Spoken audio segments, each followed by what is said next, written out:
Hello friends, आप सभी का स्वागत करते हैं हमारे चैनल ज्योति फन व्लॉग पर। तो आप सब देख रहे हैं दर्द से मोहब्बत भाग 125।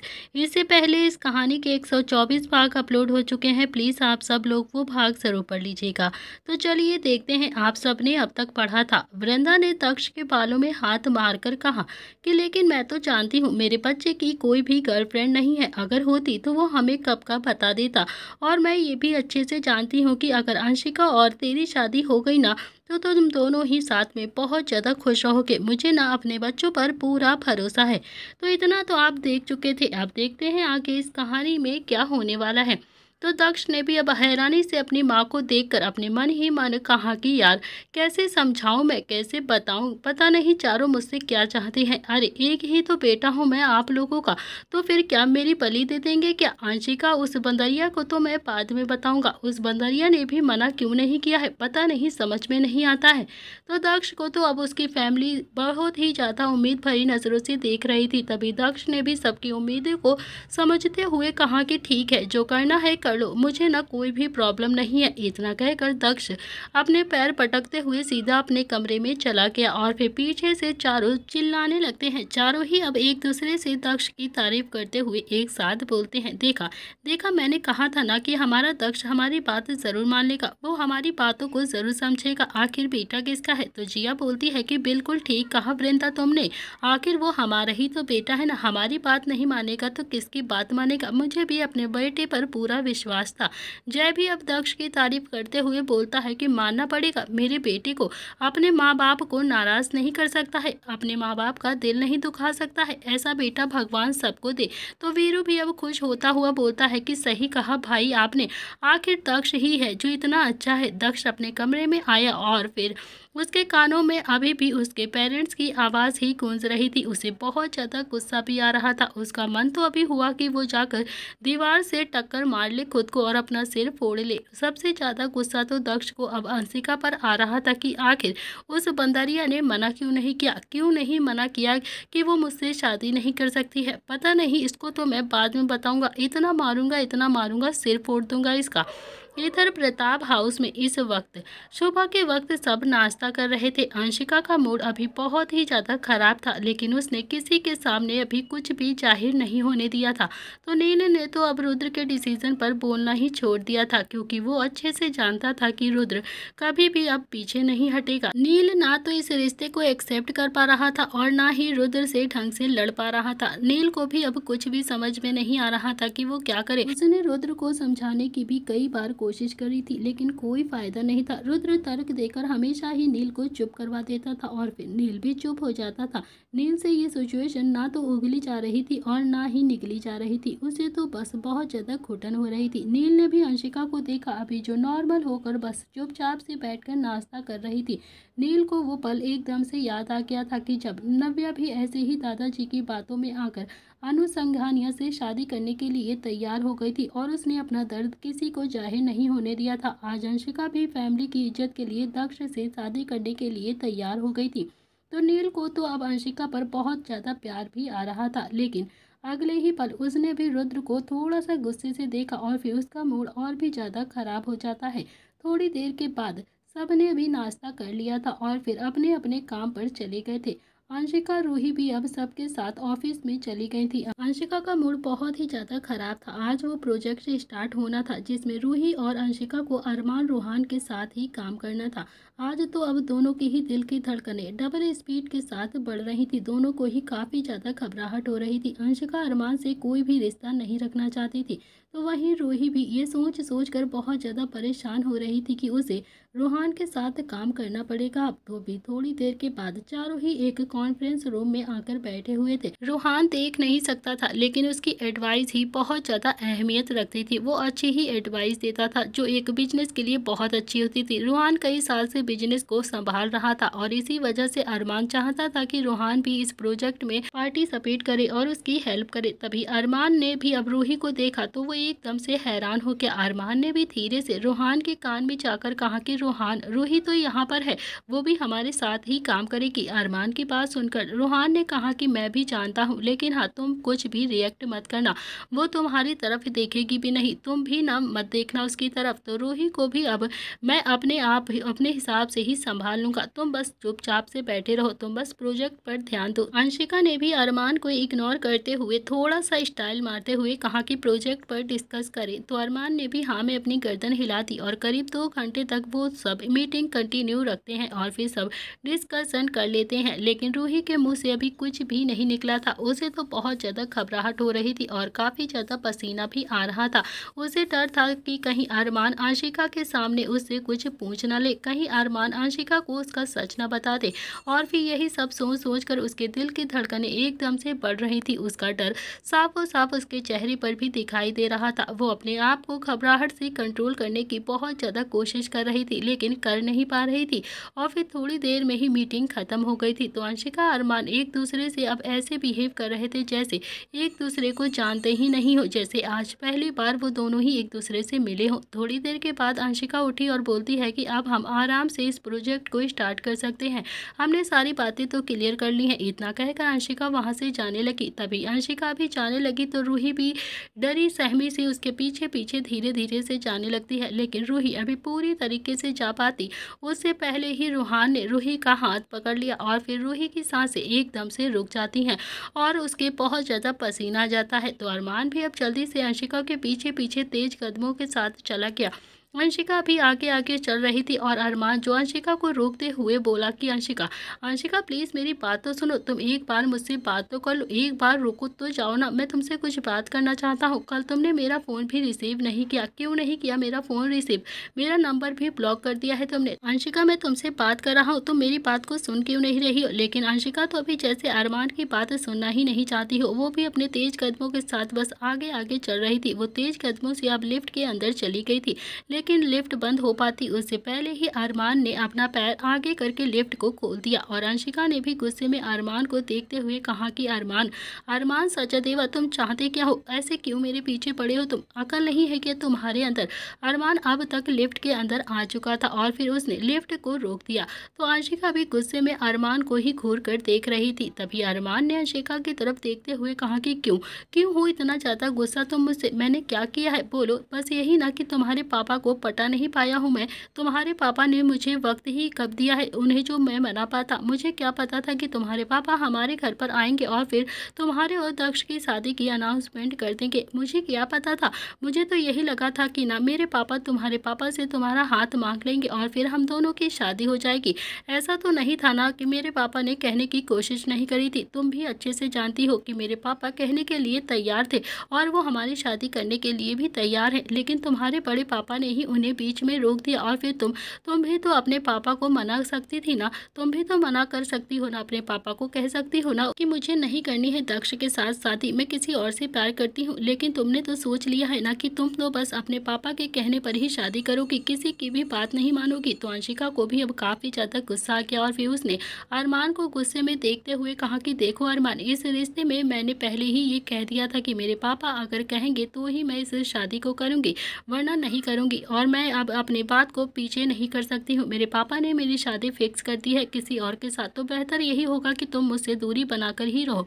मेरे भाई को पहले ही मना किया था कि वो इस प्रोजेक्ट में मुझे इन्वॉल्व ना करे, किसी और को दे दे, लेकिन भाई नहीं माने, इसीलिए मैं यहाँ पर आ गई, वरना मैं इस कंपनी में आती ही नहीं। तो मेरे साथ अभी ऑफिशियली बात ही किया करो, ये सब फालतू बकवास मत करना, पर्सनल होने की बिल्कुल भी ज़रूरत नहीं है तुमको मेरे साथ।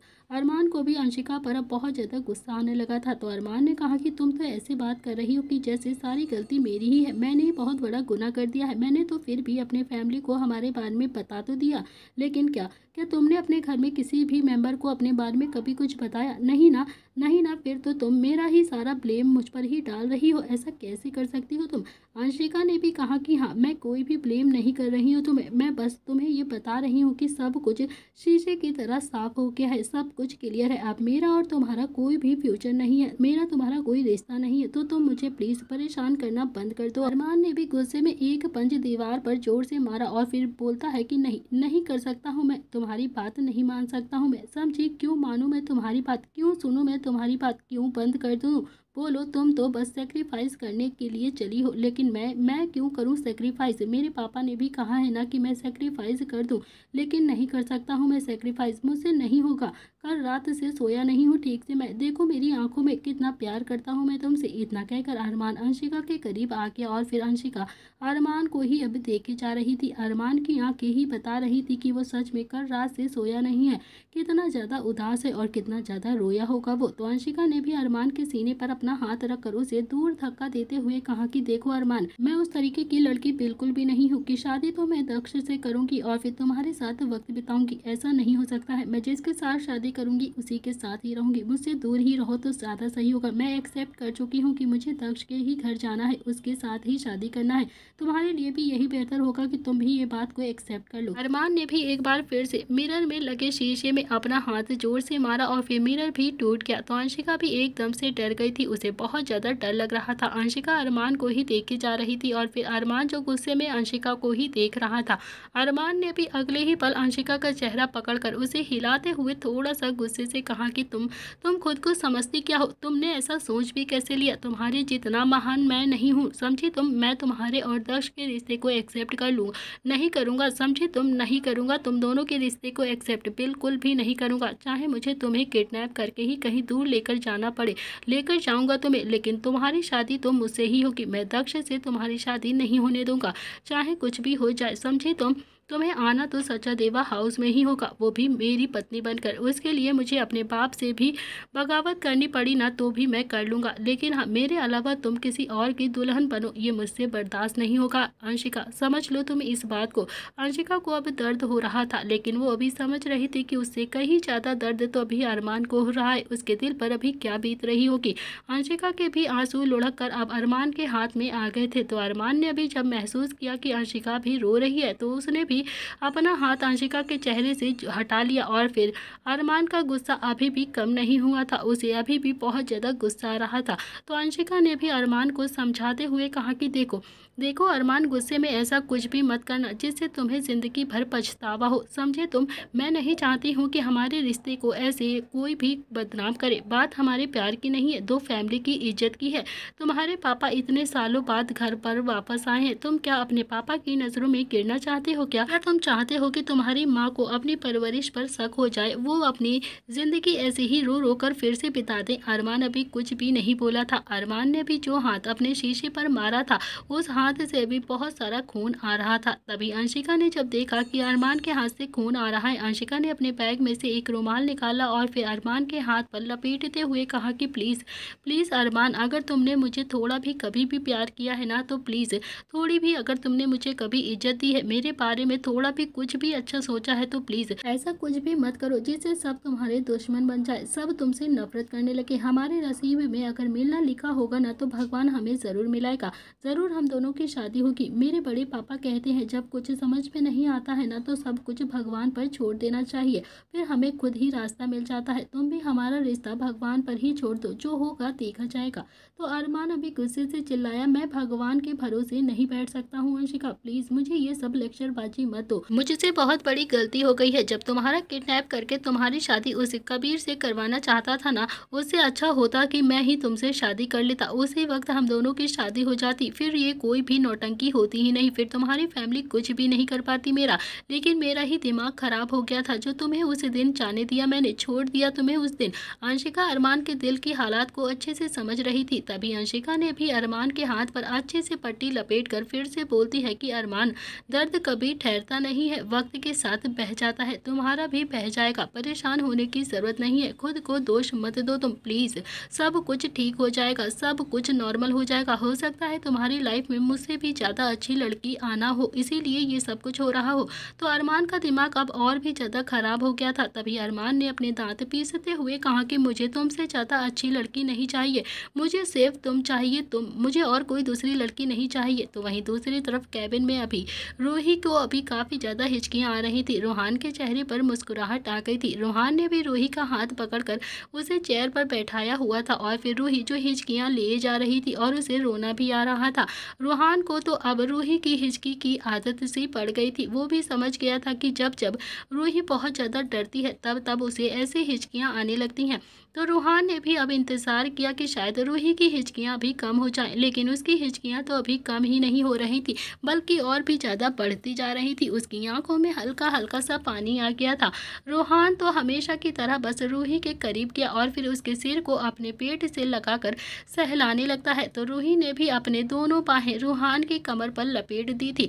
दोनों ही अब एक दूसरे की बाहों में लिपटे हुए थे। रूहान ने भी रूही को शांत करवाते हुए कहा कि रूही, शांत हो जाओ प्लीज़, अच्छा प्लीज़ शांत हो जाओ, कुछ भी नहीं पूछ रहा हूँ मैं तुमसे, बिल्कुल शांत हो जाओ, कुछ नहीं बोलूँगा तुम्हें, वरना अपनी तबीयत ही खराब कर लोगी तुम। तो रूहान ने भी थोड़ा सा रूही को प्यार से ट्रीट किया, तो रूही भी अब शांत हो गई थी। रूहान ने भी अब अचानक से झुककर रूही के बालों को किस कर लिया और फिर अपनी पकड़ रूही पर मजबूत कर दी। थोड़ी देर तक अब दोनों ही इस पोजीशन में रहते हैं, दोनों ही एक दूसरे की बाहों में थे। फिर रूहान रूही से थोड़ा सा दूर हुआ और फिर उसने अंदाजे से पानी का गिलास उठाया और रूही की तरफ बढ़ा दिया। तो रूही ने भी अब पानी पी लिया था और फिर उसे टेबल पर रख दिया। तो रूहान अभी रूही के बराबर वाली चेयर पर आकर बैठ गया था। उसने अभी रूही की चेयर अपनी तरफ घुमा ली और फिर बोलता है कि तो प्लीज़ मुझे अब सच सच क्यों नहीं बता देती हो तुम? मेरा यकीन मानो, तुम ना सच में बता दोगी तो तुम्हारा ही फायदा होगा। मैं तुम्हें कुछ भी नहीं करूँगा, तुम्हें बहुत सारा पैसा भी दूंगा, जो तुम बोलोगी वो करूँगा। इतना तो मैं समझ ही गया हूँ कि तुम मजबूरी के ही चलते ही ये सब कुछ सच नहीं बता रही हो। मैं वादा करता हूँ तुम्हारी मजबूरी ही ख़त्म कर दूंगा मैं। प्लीज़ प्लीज़ बस मुझे सच बता दो कि कौन है जो मुझे मारना चाहता था। प्लीज़ बता दो कि हमारे घर में ऐसा कौन सा इंसान है जिससे हमारी खुशियाँ देखी नहीं जाती हैं। बता दो रूही, एक तुम ही हो जो सच बता सकती हो। मुझ पर अटैक करने की कोशिश किसने करवाई थी? बता दो ना रूही, प्लीज़, मैं तुम्हारे आगे हाथ जोड़ता हूँ। रूही अभी भी कुछ नहीं बोली, अभी भी बस चुपचाप सी बैठी रहती है। रूहान को अब गुस्सा तो बहुत ज़्यादा आ रहा था, लेकिन उसने रूही पर बिल्कुल भी गुस्सा नहीं किया था। शायद वो रूही की मजबूरी को समझता था। और थोड़ी देर तक रूहान ने भी रूही को वहीं पर बैठाए रखा और फिर बोलता है कि अच्छा ठीक है, जाओ तुम, मुझे ना अब तुमसे कुछ भी नहीं पूछना है। मैं शायद जान चुका हूँ तुम मुझे कुछ भी नहीं बताओगी, और अरमान से भी डरने की ज़रूरत नहीं है तुम्हें। मैंने उसे भी समझा दिया है, वो भी तुम्हें कुछ भी नहीं कहेगा। इस प्रोजेक्ट में मन लगाकर अपना काम करो, समझी तुम? अब कोई भी तुम्हें परेशान नहीं करेगा। रूही ने भी हाँ में अपनी गर्दन हिला दी और फिर तभी रूहान बोलता है कि गर्दन मत हिलाओ, मुँह से कहो कि मुझे दिखाई नहीं देता है, सुनाई देता है सुनाई। तभी रूही ने धीरे से कहा कि हाँ हाँ ठीक है, और फिर वो उठकर बाहर की तरफ जाने लगती है। लेकिन तभी उसके कानों में रूहान की आवाज़ आती है, वैसे तुम पर ना पिंक कलर बहुत ज़्यादा अच्छा लगता है। तो रूही ने भी धीरे से कहा कि थैंक यू, और फिर वो कैबिन से बाहर चली गई। तो रूहान के चेहरे पर तो एक मुस्कुराहट आ गई थी। तो रूही अभी लिफ्ट में गई और फिर तभी उसकी आंखें हैरानी से फैल गई। उसे अचानक से याद आया कि रूहान को कैसे पता कि उसने आज पिंक कलर का सूट पहना है, क्योंकि रूहान तो देख ही नहीं सकता है, तो उसे कैसे पता कि मेरे ऊपर पिंक कलर सूट करता है। तो रूही भी जल्दी से लिफ्ट से बाहर आई और फिर वो वापस से कॉन्फ्रेंस रूम में गई। उसने भी कॉन्फ्रेंस रूम का गेट खोला तो रूहान को वो हैरानी से देखने लगती है, जैसे वो खुद को समझने की कोशिश कर रही हो कि क्या रूहान का इलाज हो गया है, क्या रूहान ठीक हो गया है और उसे दिखाई देने लगा है। वो अभी बस समझने की कोशिश कर ही रही थी कि तभी रूहान ने कहा कि वापस क्यों आ गई? मुझे अरमान ने बताया था कि तुमने पिंक कलर का सूट पहना है, इसीलिए मैंने तुमसे बोल दिया है। अब जाओ, ज़्यादा दिमाग पर जोर लेने की ज़रूरत नहीं है, समझे तुम? वरना फिर से अभी हिचकियाँ आने लगेंगी तुम्हें। तभी रूही ने भी एक गहरी सांस ली और रूही रूहान को देख ही रही थी और फिर कुछ सोचकर वहाँ से फिर से चली जाती है।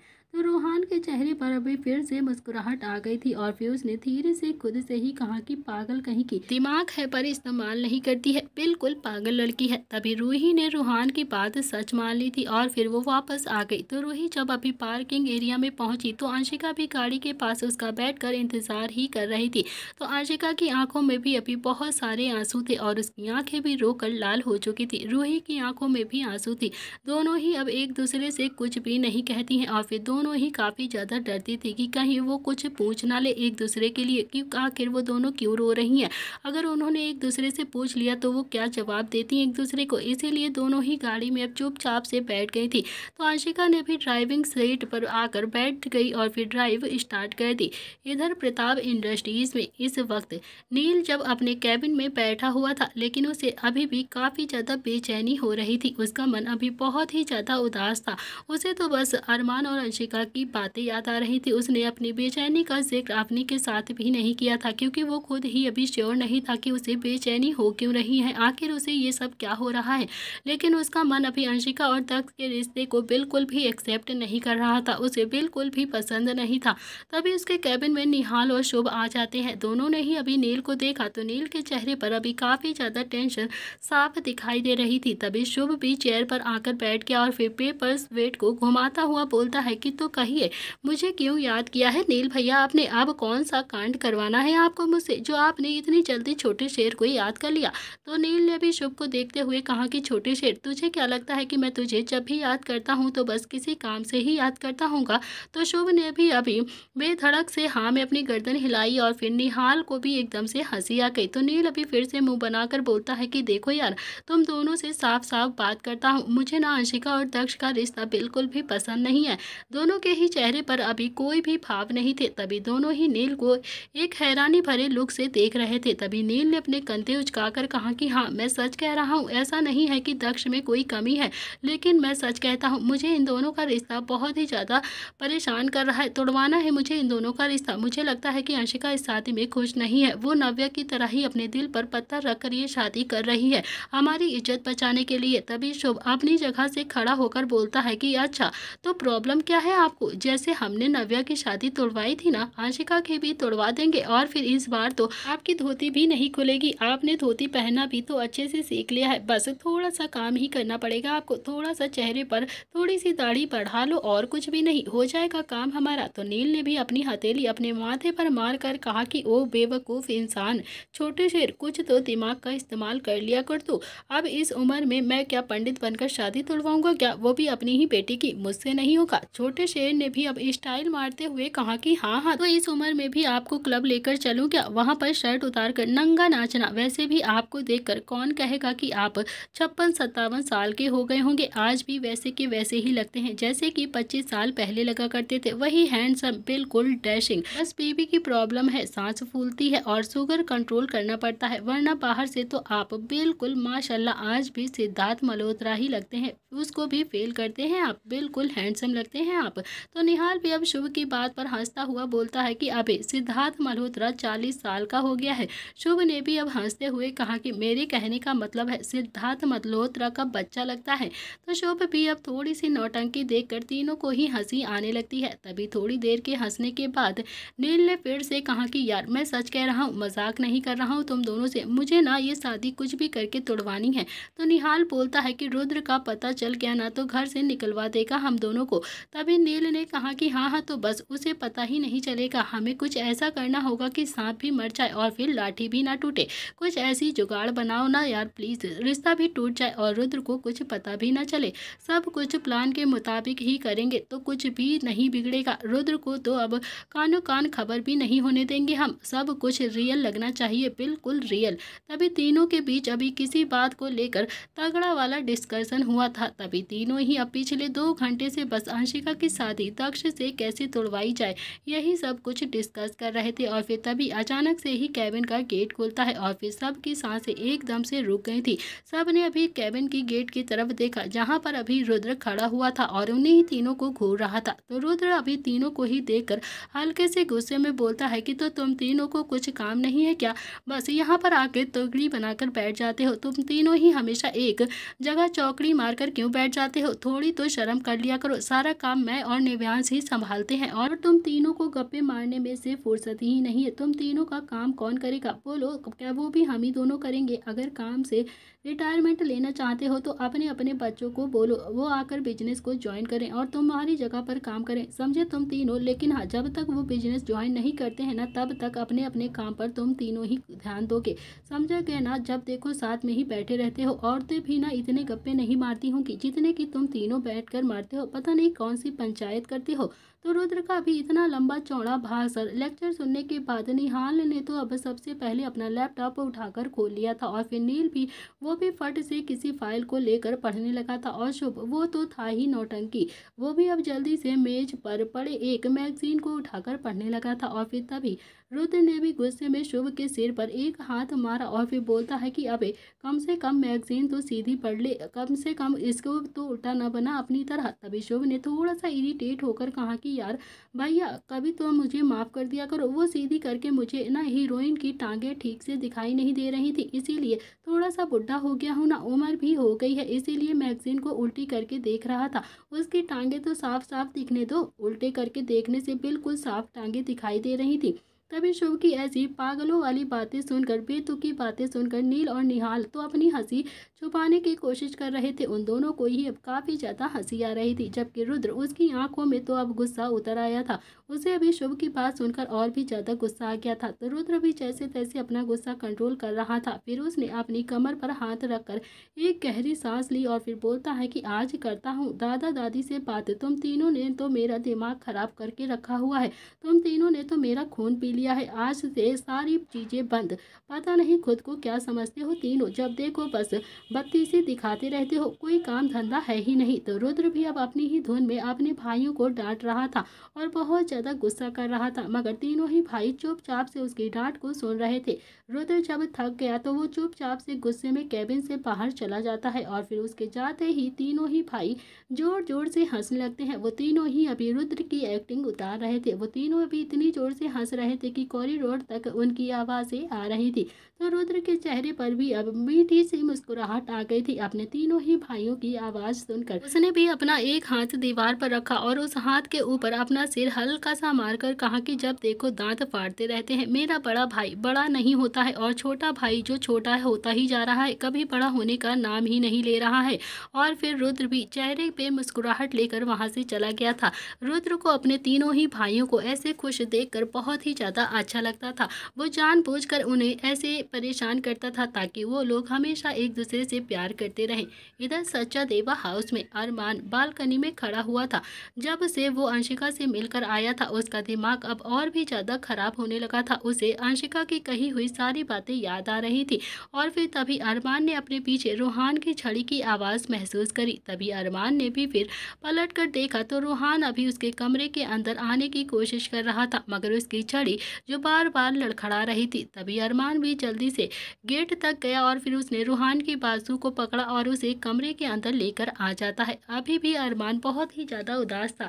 रूहान ने कहा कि अरमान ऐसे तो काम नहीं चलेगा यार, तू तो बिल्कुल ही टूट गया है, खुद को संभाल ले मेरे भाई प्लीज, मुझे ना ऐसे अच्छा नहीं लगता है तुझे देखकर। अरमान ने गहरी सांस लेकर कहा कि ऐसा नहीं है रूहान की मैं कोशिश नहीं कर रहा हूँ यार, बहुत कोशिश करी है उसे भूलने की मगर नहीं हो रहा है मुझसे, लेकिन तू तो अच्छे से जानता है ना मैं उससे आज से नहीं बल्कि सालों से प्यार करता हूँ, बहुत प्यार करता हूँ, कभी कहा नहीं है मैंने उससे, क्योंकि इतनी हिम्मत ही नहीं हुई थी मेरे अंदर, और अब जब मैंने उससे कह दिया है कि मैं उससे प्यार करता हूँ तो अभी ये सब कुछ हो गया। तो रूहान मुझे ना अंशिका चाहिए प्लीज़ मेरे भाई, मुझे अंशिका चाहिए तो बस चाहिए, कुछ भी कर मुझे अंशिका ला कर दे। ये कहते कहते अरमान ने भी रूहान के अपने गले लगा लिया। तो रूहान को भी अब समझ में नहीं आ रहा था कि वो अपने भाई को कैसे संभाले, क्योंकि अरमान का पहली बार ही इतना दुख उसने देखा था। इतने में ही अरमान ने भी फिर से कहा कि सच कहता हूँ रूहान, वो नहीं मिली ना तो सच में टूट जाऊंगा, मैं मर जाऊंगा मैं उसके बिना, मैं उसके अलावा किसी और को भी इमेजिन तक नहीं कर पाता हूँ, तो शादी की तो बहुत दूर की बात है, प्लीज़ रूहान प्लीज़ प्लीज़ मेरे भाई कुछ तो कर मेरे लिए। तो रूहान ने कहा कि अच्छा अच्छा ठीक है मैं कुछ करता हूँ, तू परेशान मत हो, अंशिका आएगी तो सच्चा देवा हाउस में ही, अब मैंने भी सोच लिया है।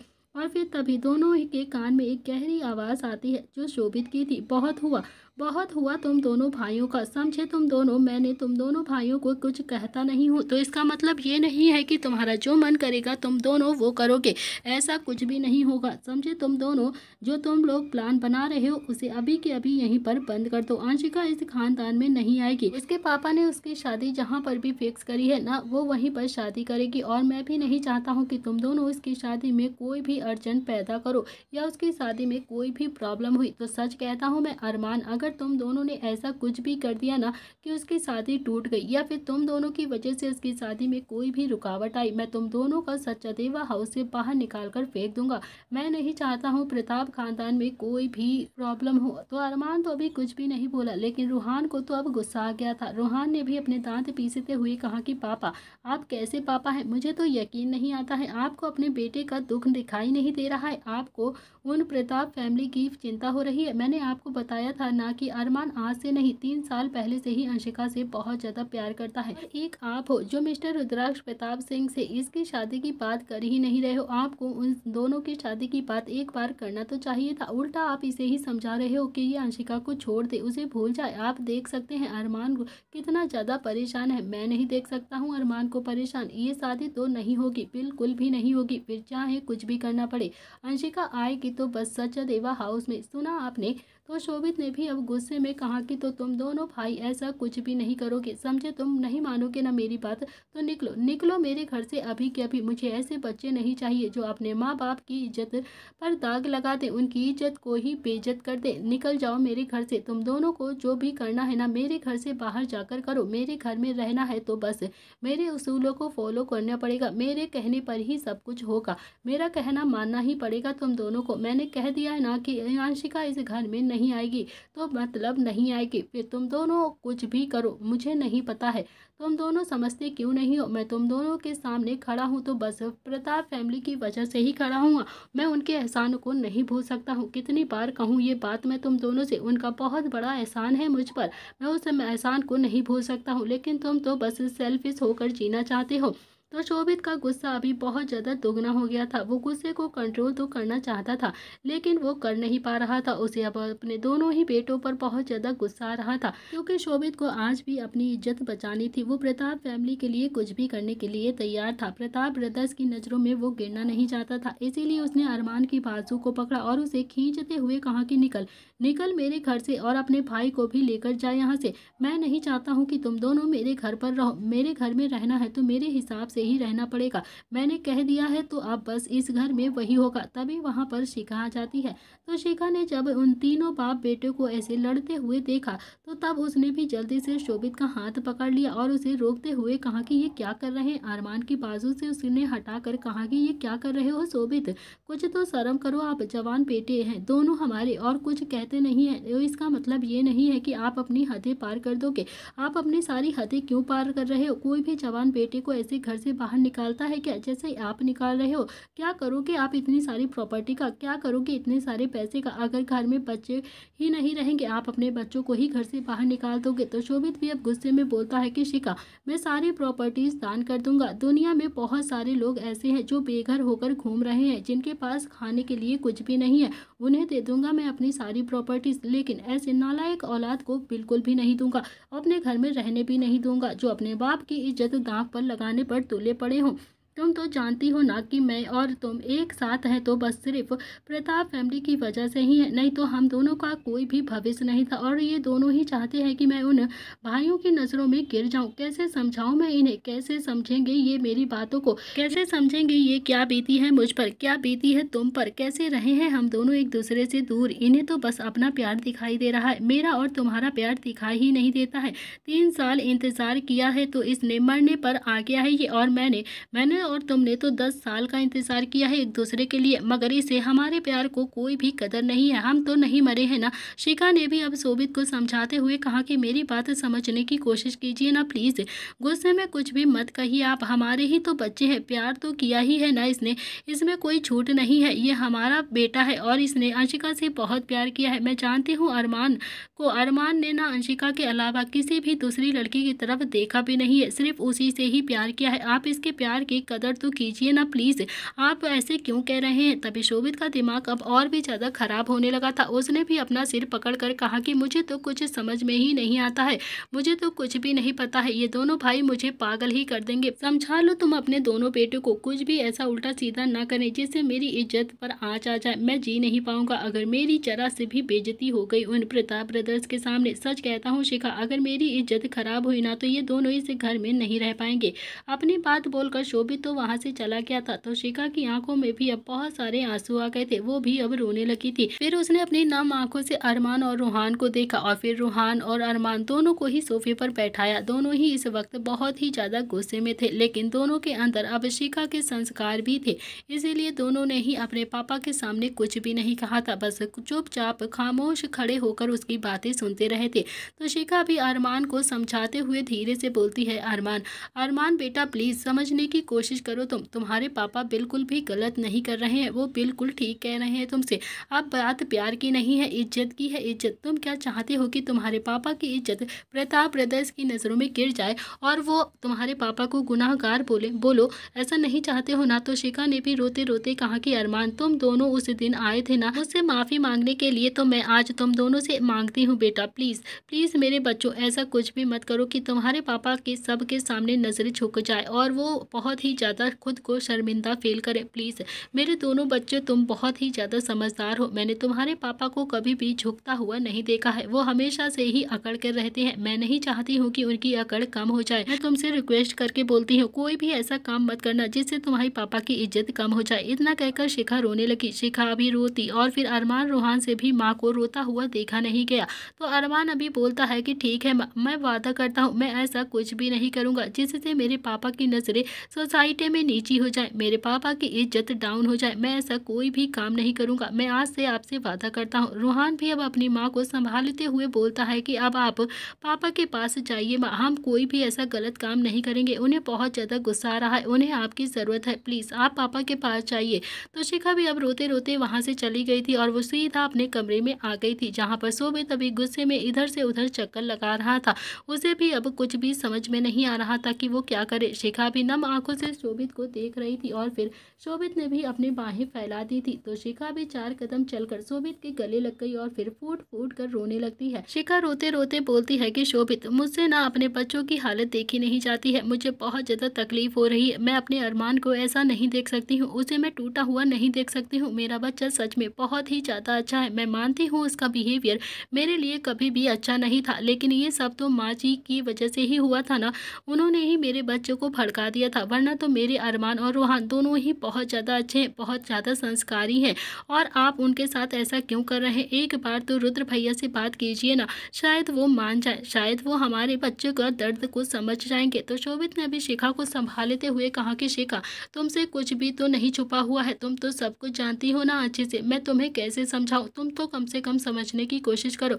अगर वो दोनों नहीं होते ना तो शायद मैं यहाँ पर नहीं होता आज तुम्हारे साथ। इनका इतना बड़ा एहसान है हमारे ऊपर और हम उनके एहसान के बदले उनकी बेटी की इज्जत उछाल दें, ऐसे उन्हें ज़बरदस्ती उनकी बेटी को यहाँ पर लेकर आए? नहीं, मुझसे नहीं होगा। चलो मान भी लेता हूँ कि मैंने अरमान को छूट दे दी कुछ भी करने के लिए, अरमान अंशिका को भगा कर यहाँ पर ले आया, तो मैंने अरमान और अंशिका की शादी भी करवा दी। उसके बाद क्या अंशिका का सारी ज़िंदगी के लिए प्रताप हाउस से रिश्ता टूट जाएगा ना? फिर अंशिका कभी भी अपने घर नहीं जा पाएगी और प्रताप ब्रदर्स की नज़रों में भी मेरी इज्जत कुछ नहीं रहेगी। ये कभी भी अपने परिवार के पास भी नहीं जा पाएगी और प्रताप ब्रदर्स हमेशा के लिए हमारे दुश्मन हो जाएंगे। क्या सोचेंगे वो हमारे बारे में कि जिस शोभित के लिए हमने इतना कुछ किया था, शोभित ने ही हमारी बेटी की इज्जत ऐसे उछाल दी, हमारी बेटी को ही भगा कर ले गया उसका बेटा, उस शोभित के बेटे ने ही हमारी बेटी को भगा कर लेकर गया है, सबके सामने हमारी इज्जत नीलाम कर दी जाएगी। समझने की कोशिश करो शिखा, मैं ऐसा नहीं कर सकता हूँ। अरमान इतना कमज़ोर भी नहीं है खुद को संभाल ना पाए, वो बहुत ही ज़्यादा स्ट्रॉन्ग है, आज नहीं कल खुद को संभाल लेगा। वो तब तक ही कमज़ोर है जब तक कोई दूसरी लड़की उसकी ज़िंदगी में नहीं आ जाती है। जिस दिन कोई लड़की आ गई ना तो वो खुद को संभाल लेगा, जब कोई दूसरी लड़की उसकी ज़िंदगी में आ जाएगी ना तो वो खुद को अच्छे से संभाल लेगा, भूल जाएगा वो अंशिका को, कुछ भी नहीं होगा। प्लीज़ मेरी बातों को समझने की कोशिश करो, मैंने तुम्हारे आने के बाद खुद को संभाल लिया था ना। दूसरी तरफ इधर दक्ष जो नियति के पास में बैठा हुआ था और नियति को अपने और दिया के बारे में सब कुछ बताने लगा था। नियति भी अब ध्यान से दक्ष की ही बातों को सुन रही थी। दक्ष अभी फिर से बच्चों सा मुंह बनाकर बोलता है कि अब तुम ही बताओ नियति, ये तो गलत बात है ना, माँ पापा को मुझे इससे पूछना तो चाहिए था ना कि मेरी शादी वो किससे करवा रहे हैं, बस चुपचाप से शादी फिक्स करके बैठ गए। अब मैं क्या करूँ यार, तुम ही बताओ, जबकि मैं तो पहले ही उनकी बहू को ढूंढ कर बैठा हुआ, बस थोड़ा सा बहू मान जाए और कुछ भी नहीं प्रॉब्लम है। नियति अब थोड़ा थोड़ा सा बोलने लगी थी, काफ़ी हद तक ठीक भी हो गई थी। नियति ने भी धीरे से कहा कि वैसे भैया कहे तो आप बिल्कुल ठीक कह रहे हैं। आपको ना एक बार बात तो करनी ही पड़ेगी। आपको ये बात अंकल आंटी से बतानी ही चाहिए कि मुझे बताने से क्या होगा यार, मैं तो आपकी कोई हेल्प भी नहीं कर पाऊँगी, वो तो मेरी बात को भी नहीं समझेंगे। तभी दक्ष बीच में बोलता है कि जानता हूँ, तुम मेरी हेल्प नहीं कर सकती हो, बस अपने दर्द को से बाँट रहा था। मैं अपने दिल की बात तुम्हें बता तो सकता हूँ, उनके सामने तो मैं बोल भी नहीं सकता हूँ। नियति ने भी अब दक्ष को थोड़ा-सा समझाते हुए कहा कि भैया आप ना थोड़ा-सा हिम्मत करके अंकल आंटी को सब कुछ सच बता दो, फिर जो होगा देखा जाएगा। वो आपका दिल कभी भी नहीं दुखाएँगे, वो भी ना आपसे बहुत ज़्यादा प्यार करते हैं। एक बार आप अपने दिल की बात उन्हें बताकर तो दे दीजिए, वो आपके दिल को बहुत अच्छे से समझेंगे और ये शादी भी तोड़ देंगे।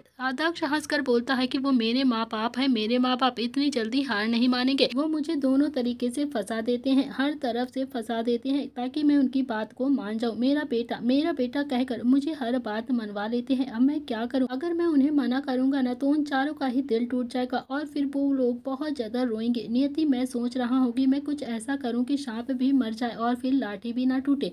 मतलब शादी भी टूट जाए और मुझे अपने माँ-बाप को समझाना भी ना पड़े और उन्हें भी कोई तकलीफ नहीं होगी कि मैंने तो उनसे कुछ कहा ही नहीं है। मुझे ना कुछ ऐसा आइडिया दो। तो नियति और दक्ष अब दोनों ही उस बारे में सोच रहे थे कि तभी दक्ष का फ़ोन वाइब्रेट होता है। दक्ष ने देखा तो फ़ोन अभी निव्यांश का था। तो निव्यांश ने अभी दक्ष को 2 बार कॉल कर चुका था। तो दक्ष ने अभी नियति की तरफ देखते हुए कहा कि निव्यांश बाहर खड़ा है, मैं उसे लेकर आता हूँ, तुम यहीं पर रहो। तो दक्ष तो अभी कमरे से बाहर चला गया था और फिर नियति के चेहरे पर एक बड़ी सी मुस्कुराहट आ गई थी निव्यांश के नाम से सुनकर। तो आज वो कितने दिनों के बाद निव्यांश से मिलने वाली थी, उसे भी बहुत ज़्यादा खुशी हो रही थी निव्यांश को देखने की। ऑपरेशन को भी अब काफ़ी ज़्यादा वक्त बीत गया था। अब नियति बिल्कुल ठीक भी होने लगी थी। जिया ने उसे बाहर जाने के लिए नहीं कहा था क्योंकि उसे आराम की बहुत ज़्यादा ज़रूरत थी और फिर निव्यांश वो भी बहुत ही ज़्यादा बिजी रहने लगा था, इसीलिए नियति से मिलने के लिए नहीं आ पाया था। दोनों ही अब काफ़ी दिनों के बाद एक दूसरे से मिल रहे थे, लेकिन आज निव्यांश थोड़ा सा फ्री हुआ था तो नियति से मिलने के लिए आ गया था। दक्ष जब अपने कमरे का मेन गेट खोलने के लिए आगे गया तो निव्यांश के हाथ में अभी 2-3 पैकेट थे। उन पैकेट को देखकर दक्ष को लगा कि वो नियति के लिए कुछ गिफ्ट लेकर आया होगा। वो भी एकदम से एक्साइटेड हो गया। तभी दक्ष ने भी गेट खोला और फिर निव्यांश को अंदर लेकर आ गया। तो दक्ष ने अभी गेट बंद करते हुए कहा कि क्या बात है निव्यांश, कुछ स्पेशल लेकर आया है क्या? नियति के लिए इतने सारे गिफ्ट लेकर आया है? तो मैंने तो सोचा भी नहीं था कि तू इतना भी ज़्यादा रोमांटिक होगा। तो निव्यांश ने कहा कि नियति के लिए नहीं है यार। दक्ष ने भी हैरानी से पूछा कि तो क्या मेरे लिए है क्या? तो दक्ष ने भी हाँ में अपनी गर्दन हिलाते हुए कहा कि हाँ तेरे लिए ही है। पापा ने कहा है कि आज से मैं कभी भी इस घर में खाली हाथ ना जाऊं, इसीलिए मैं ये सारा चीज़ लेकर आया हूँ क्योंकि घर की बेटी का ससुराल हो गया है ना ये, तो कभी भी खाली हाथ में ही नहीं आ सकता हूँ यहाँ पर। आज के बाद जब भी यहाँ पर जाऊँ तो कुछ ना कुछ लेकर ही जाऊँ। ये सारे गिफ्ट्स मैं तुम सबके लिए लेकर आया हूँ, कहाँ पर रख दूँ? इतना कहकर निव्यांश तो अब अंदर की तरफ चला गया था और दक्ष के चेहरे पर अब काफ़ी ज़्यादा गुस्सा उभर आया था। दक्ष अभी खुद में ही बड़बड़ाते हुए बोलता है कि यार मेरी ज़िंदगी पहले ही झंडू बाम बनी हुई है और ये एक और आ गया है मेरे जले पर नमक छिड़कने के लिए, इसे तो मैं जिंदा नहीं छोड़ूंगा। आज मैं इसे बहुत ज़्यादा मारने वाला हूँ, मेरे लिए गिफ्ट लेकर आएगा ये। तो निव्यांश अभी जो कि बिल्कुल नील जैसा ही समझदार, मैच्योर और अच्छा लड़का था, वो अभी लिविंग एरिया में आया और फिर उसने वो सारे पैकेट्स लिविंग एरिया में रखे और फिर पैकेट्स को देखकर जिया को भी समझते देर नहीं लगी कि ये सब कुछ रुद्र ने ही भेजे होंगे। तो जिया बोलती है कि निव्यांश इन सब की ज़रूरत नहीं थी बेटा, तुम ये सब कुछ लेकर क्यों आए हो? अपने चाचू से कहना कि फॉर्मेलिटी करने की बिल्कुल भी ज़रूरत नहीं है, हमें तो बस हमारी प्यारी सी बहू चाहिए, हमें ये सब बिल्कुल भी नहीं चाहिए। तो निव्यांश तो अभी सोफे पर बैठता हुआ बोलता है कि वो सब मुझे नहीं पता है चाची जी, आप जानो और चाचू जाने, मुझे तो जो कहा गया था मैंने कर दिया है, बाकी मुझे और कोई मतलब नहीं है। मैंने ये सारे पैकेट्स लाकर यहाँ पर रख दिए हैं। दक्ष भी अभी निव्यांश के पीछे पीछे अंदर आ चुका था। तो दक्ष ने अभी पैकेट्स को देखा और फिर अंदर ही अंदर उबलने लगा था, लेकिन उसने अभी कुछ भी नहीं कहा था। एक बार तो दक्ष का मन हुआ कि वो अभी निव्यांश को अपने और दिया के बारे में सब कुछ सच सच बता दे, लेकिन वो फिर कुछ सोचकर एकदम से रुक गया था और फिर थोड़ी देर के बाद सब डिनर करने के लिए डाइनिंग टेबल पर बैठ गए थे। तो निव्यांश भी अभी डिनर तो कर रहा था, लेकिन उसकी नज़रें तो बस नियति पर ही टिकी हुई थी और नियति के मुंह से वो कुछ सुनना चाहता था। इतनी दूर वो नियति से बात करने के लिए ही तो आया था, बाकी वो तो बस एक फॉर्मेलिटी के लिए सारे गिफ्ट्स लेकर हॉल में रख दिए थे, बाकी बात तो वो नियति से ही करने आया था, लेकिन सबके बीचों बीच वो नियति से कोई भी बात नहीं कर पाया था। नियति भी सबके सामने कुछ भी नहीं बोली थी। मन तो उसका भी बहुत ज़्यादा था कि वो भी निव्यांश से ढेर सारी बातें करे, लेकिन वो उसका घर नहीं था, इसीलिए वो थोड़ी थोड़ी सी डरी रहती थी। जहाँ वो थोड़ा सा चहकती भी नहीं थी, हिचकिचाती थी, इसीलिए वो चुपचाप से बैठी रही। इतना करने के बाद निव्यांश अभी बातें करने लगता है। निव्यांश ने अभी टाइम देखा तो 9 बज रहे थे, तो निव्यांश अभी जाना तो नहीं चाहता था। वो जैसे भी करके अभी ये सोच रहा था कि काश काश कुछ वक्त उसे नियति के साथ अकेले में मिल जाए, वो दोनों कुछ टाइम के लिए अकेले एक दूसरे से ढेर सारी बातें कर ले। लेकिन आज तो दक्ष भी निव्यांश के मजे लेने के लिए वहीं पर बैठा रहा था। वो जानबूझकर वहां से जा ही नहीं रहा था। दक्ष भी अब निव्यांश की बिल्कुल भी मदद नहीं कर रहा था, क्योंकि दक्ष की मदद भी कोई नहीं कर रहा था। इसीलिए उसे गुस्सा भी आ रहा था और जलन हो रही थी। 9:30 बजे थे। दक्ष ने भी निव्यांश को देखते हुए कहा कि निव्यांश, तुम्हें घर नहीं जाना है क्या? नहीं मतलब काफ़ी ज़्यादा लेट हो गया है ना, तुझे देर हो जाएगी। तो अब तू जा, यहाँ से जाने में भी 1 घंटा लगता है, 10:30 बज जाएंगे तुझे। मुझे लगता है कि तुझे ना अब चले जाना चाहिए, देर हो जाएगी तो घर पर भी सब डांटेंगे। तो जिया ने भी अब दक्ष को देखकर कहा कि दक्ष, ये कैसी बातें कर रहे हो तुम? कोई अपने रिश्तेदारों से ऐसी बातें करता है क्या? तू तो उसे यहाँ से डायरेक्ट भगा रहा है। अब तो वैसे भी ये तेरा साला बन जाएगा ना, तो तू तो क्या अपने साले को अपने घर से ऐसे भगा देगा क्या? ऐसे बात नहीं करते हैं बेटा। तो दक्ष भी बोलता है कि अरे भगा नहीं रहा हूँ बड़ी माँ, मैं तो बस कह रहा हूँ कि रात बहुत ज़्यादा हो गई है, इसे भी तो अब चले जाना चाहिए, नहीं तो देर हो जाएगी। फिक्र कर रहा हूँ, फिक्र मैं इसकी, लेकिन नहीं जाना है तो कोई बात नहीं, यहीं पर रुक जाए। सही तो कह रहा हूँ ना निव्यांश? बोल, अब तू ही बोल, मैं कुछ गलत बोल रहा हूँ क्या? तो निव्यांश अभी कुछ भी नहीं बोला। वो तो भाई मन ही मन दक्ष को ढेर सारी गालियाँ दे रहा था कि आखिर दक्ष उसे भेजने के लिए इतना तैयार क्यों है। तो भी जिया ने भी दक्ष को फिर से डांटते हुए कहा कि तू चुप रहे, समझा? तू ज़्यादा मत बोला कर, तुझे नहीं पता है क्या, कोई भी समझ नहीं है तेरे अंदर। जिया भी फिर से निव्यांश से बातें करने लगती है। तो निव्यांश भी अभी बातें जिया से कर रहा था, लेकिन उसकी नज़रें तो अभी भी नियति पर ही टिकी हुई थी। 9:30 से अब 10 बजे का समय हो रहा था। तो दक्ष ने अभी फिर से कहा कि यार निव्यांश, बहुत ज़्यादा रात हो गई है, तू यहीं पर रुक जाना, सुबह चले जाना। अब तू ना ही जा तो ज़्यादा सही है, क्योंकि तू अगर अभी निकलेगा ना तो बहुत ज़्यादा रात हो जाएगी। तू रुक ही जा, या फिर तू निकलना चाहता है तो तू अभी निकल जा, 11 बजे तक तू पहुंच ही जाएगा, नहीं तो तुझे फिर और भी ज़्यादा लेट हो जाएगा। निव्यांश को अब दक्ष पर बहुत ही ज़्यादा गुस्सा आ रहा था। उसका मन तो कर रहा था कि वो अभी सिर फोड़ दे दक्ष का, लेकिन फिर भी वो सिचुएशन को देखते हुए एकदम से खड़ा हो गया और बोलता है कि हाँ हाँ दक्ष, अब मैं चलता हूँ, काफ़ी ज़्यादा रात हो गई है। वो तो बस मैं पापा के कहने पर यहाँ पर आ गया था।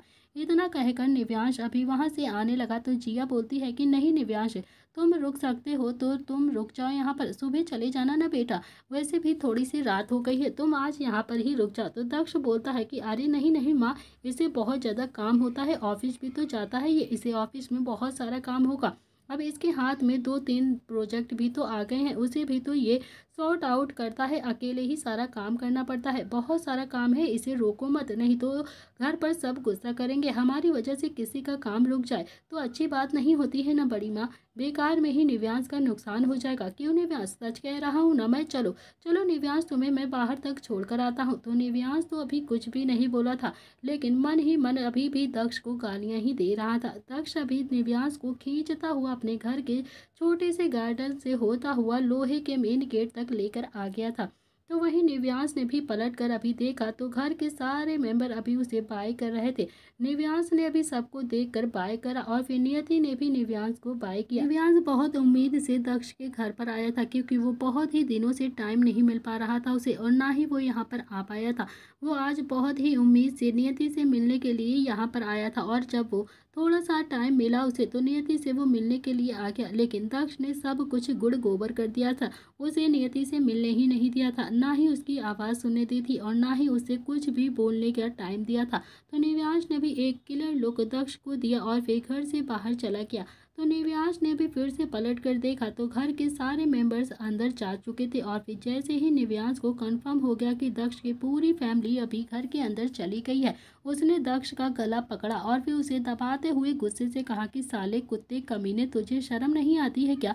तूने मेरे साथ ऐसा कैसे किया? तू तो जानता था ना कि मैं नियति से मिलने के लिए यहाँ पर आया हूँ, और तू जानबूझकर माँ पापा के सामने मुझे ऐसे बर्ताव कर रहा था। अब तो तुझे जिंदा नहीं छोड़ूंगा, मैं यहीं पर गाड़ कर जाऊंगा। उसके बावजूद भी मुझे भगाने पर तू उतारू हो गया था। सब कुछ जानने के बाद भी खुद को समझता क्या है तू? अब कुछ कर, मैं नियति से मिले बिना नहीं जाऊंगा, समझा? तू कुछ भी करके मुझे अंदर लेकर चल, मुझे नियति से बात करनी है, नहीं तो तुझे यहीं पर मार कर जाऊंगा।